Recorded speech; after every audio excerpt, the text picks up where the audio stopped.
Slick back. No, no, slick back. That's what I said. Slick back. No, nigga, I'm a pimp named Slick back. Pimp named Slick back. Pimp named, pimp named, pimp named Slick back. Nigga, are you deaf? I'm a pimp. Pagi, perkenalkan nama saya Tes Oktavania Panjaitan, saya dari kelas manajemen 21DX.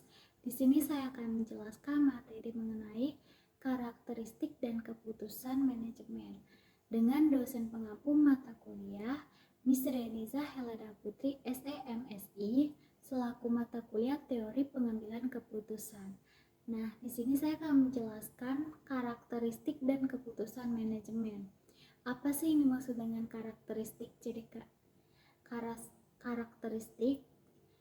Karakteristik pada manajemen yaitu suatu proses untuk mencapai tujuan yang telah ditetapkan oleh organisasi ataupun bisnis yang bersifat luas. Sedangkan keputusan manajemen adalah proses pemilihan opsi atau langkah konkret yang diambil oleh seorang manajer dalam upaya mencapai tujuan perusahaan maupun organisasi. Keputusan manajemen ini melibatkan analisis, evaluasi, dan pemilihan dari berbagai alternatif untuk memecahkan masalah atau mencapai hasil yang diinginkan. Perencanaan menentukan tujuan jangka pendek dan juga panjang serta merumuskan strategi untuk mencapainya.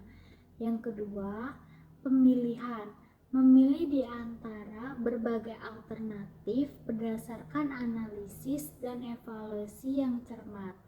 Yang ketiga, pengorganisasian, menetapkan struktur, sumber daya, dan tugas yang diperlukan untuk melaksanakan keputusan tersebut.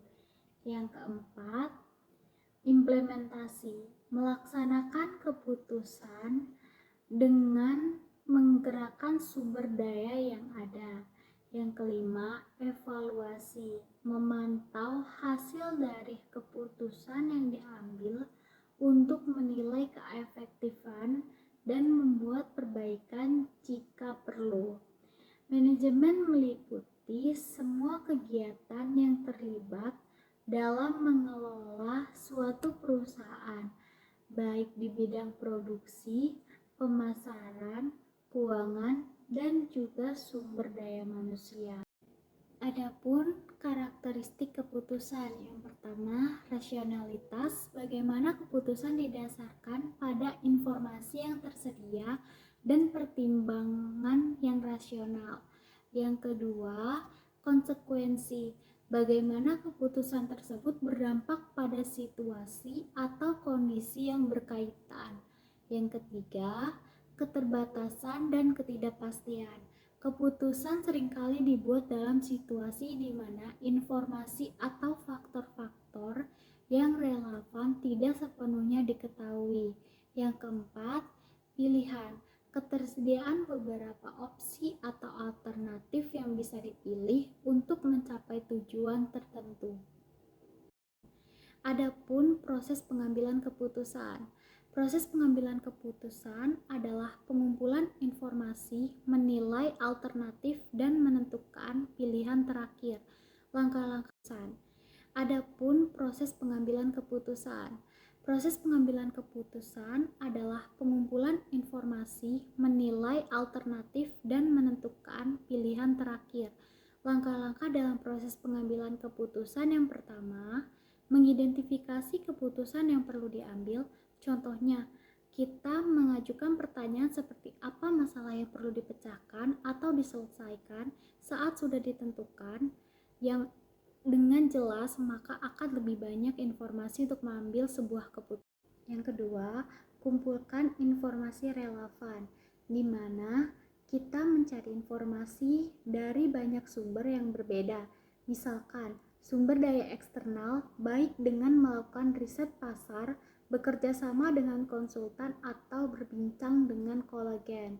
Yang ketiga, mencari solusi alternatif, yaitu dengan lebih dari satu alternatif sangat penting dalam pengambilan keputusan bisnis karena pemangku kepentingan berbeda, mungkin memiliki kebutuhan berbeda juga.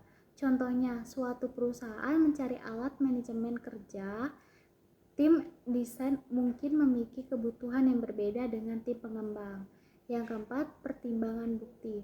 Dengan mulai mengidentifikasi pro dan kontra setiap opsi dan mengeliminasi alternatif dan pilihan-pilihan, biasanya sebuah tim dapat menganalisis dan mempertimbangkan bukti opsi seperti daftar pro dan kontra, analisis SWOT, dan juga matriks keputusan.